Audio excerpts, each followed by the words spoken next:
যদি আপনি দুটো লোকের জন্য জীবনে অশান্তিতে ভুগছেন, এরকম যদি হয়ে থাকে দুজন লোক, তাহলে কি করবেন? শনিবার দিন আর অমাবস্যার দিন সন্ধেবেলায় কেউ যেন না দেখে, দরজা বন্ধ করে একটা পেঁয়াজ নেবেন, খোসা ছাড়াবেন না, 7টা ফুলযুক্ত লবঙ্গ নেবেন, মাঝখান থেকে পেঁয়াজটাকে একদম দু টুকরো করবেন, একটা টুকরোর মধ্যে 7টা ফুলযুক্ত লবঙ্গকে গেঁথে দেবেন, দিয়ে আর এক টুকরো থাকবে, দুটো এরমভাবে 21 বার মারবেন।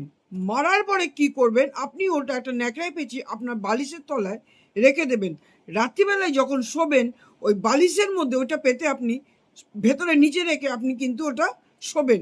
পরের দিন কি করবেন? আপনি নিরিবিলি কোনো জায়গায় সেটাকে একটা কোনো কাপড়ে বেঁধে বা কোনো কাগজে বেঁধে পুরো অন্ধকার করে ওটাকে আপনি দূরের নোংরার মধ্যে ছুঁড়ে ফেলে দিয়ে আসবেন। এর ফলে কি হবে?